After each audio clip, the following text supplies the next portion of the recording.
Good day mga pade at panibagong araw na naman. Ang project po natin dito mga boss is ang custom design na black and gray. Bali half sleeve wrap around po ang gagawin natin ngayong araw. At ang karakter na gagamitin natin dito mga boss ay si Wukong. Ito kasi yung nagsisilbing kanyang zodiac sign dahil pinanganak daw siya ng Year of the Monkey.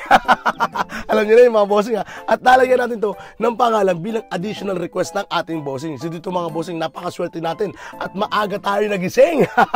Kasi itong mga nakarang araw mga bossing ay purong malalaki po talaga yung project na pinapagawa ng ating mga bossing. At pag uwi mo ng bahay, syempre mag-i-edit ka pa. At minsan nga po nakakatulugan ko na.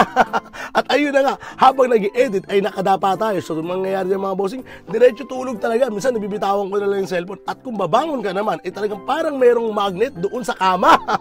Na ayaw mo munang bumangon. Tapos minsan pag nagising ka ng alas 8, ay kaya pa yan, isang oras pa, alas 9, babangon na ako. Pero pag dilat mo, alas 10 na. Tinanghali ka na naman. Syempre hindi tayo papayag na tatalunin tayo ng kama. Kailangan natin bumangon at kilusan to araw-araw mga bossing. Syempre marami tayong bayarin at marami pa tayong parating na bayarin. Syempre mga bossing, pinagpapasalamat din natin talaga na patuloy po yung pagtangkilik ng ating mga kaibigan. Sino ba ako para tumanggi at magreklamo sa nangyayari sa ating mga bossing, di ba? Dahil talagang ni-request ko rin to mga bossing, o talagang hiningi ko at hiniling ko mga bossing. So ngayon pa ba na ibinibigay na? Ngayon pa ba ako tatamad-tamad?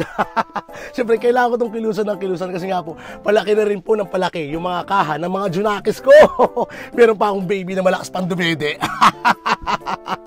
Taubang 1 kilo 1 linggo eh.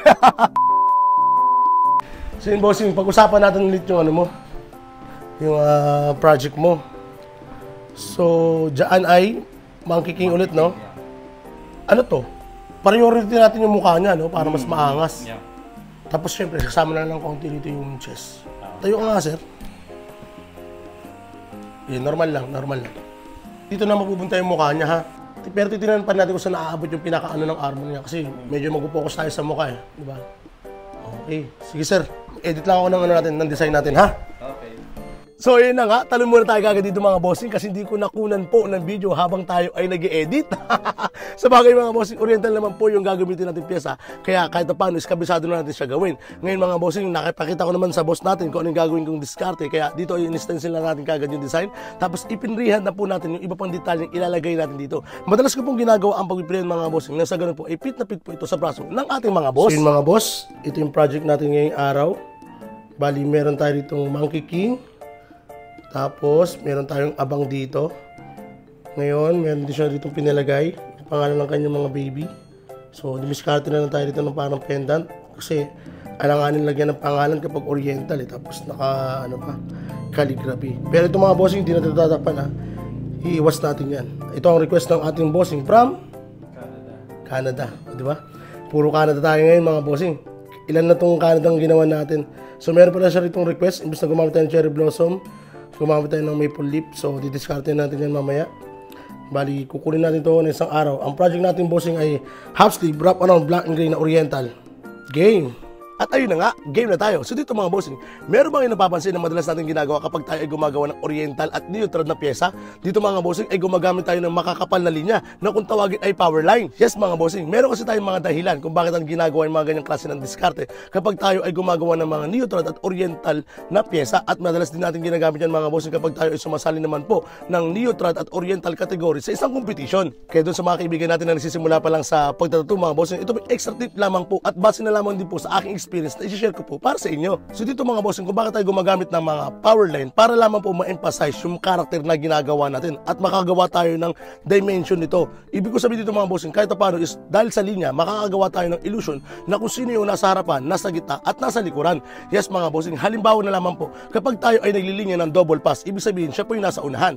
Kapag single line na lang po yung ginamit natin, siya po yung nasa gitna at kapag mas manipis na, siya na po yung nasa dulo. So sana nasundan niyo po yun mga bossing ha. Sa ganung diskarte kasi mga bossing, kahit paano, kahit hindi kayo mag-background mga bossing, may papakita nyo pa rin po na may lalim po yung inyong mga ginagawang pyesa. Pero paalala lang din po mga bossing sa paggamit naman po ng power line ay nakadepende po yan dun sa artist na gagawa. Halimbawa na lang po ako mga bossing, isanay po talaga ako gumamit ng mga double pass na power line. Meron kasi mga bossing na gumagamit lamang po ng mga single line pero makapal din po yung gamit nilang mga needle kapag sila ay gumagawa ng mga ganitong klase ng pyesa. Pero meron pa po tayong isang discarding ginagawa dyan mga bossing ito yung pag-iiwan natin ng mas manipis na space dun sa tabi ng ating power line. Halimbawa linawin na lang mga bossing, itong ginagawa natin ay black and gray na oriental at si Wukong po yung karakter na gagawin natin. Kung mapapansin nyo mga bossing meron po siyang kamay, tapos meron siyang ulo, tapos background. So dito mga bossing, para hindi po dumikit yung ginawa natin power line, ay nag-iwan tayo ng manipis na space nang sa ganun ma-separate natin yung katawan ni Wukong. Kasi kung isipin nyo maigi mga bossing nakagawa nga tayo ng power line, tapos mag-shading naman tayo ng shadow doon sa ilalim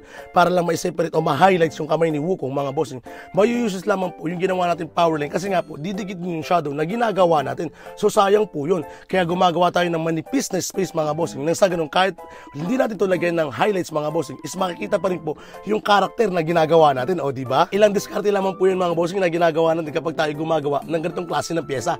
Hayaan nyo po mga bossing na kung sakasakali magkakaroon tayo ng ganitong klase ng project ulit mga bossing, ay bibidyohan natin at ipapaliwanag natin doon sa video mga bossing isa-isa kung paano natin ito ginagawa at kung bakit natin ito ginagawa. So sana nakakatulong po itong ating simpleng tip ulit mga bossing lalo na doon sa mga kaibigan natin na nagsisimula pa lang sa pagtatato. So ito pa lang ating finished product mga boss at total of 8 hours. O diba? Grabe ang tibay na siya from Canada.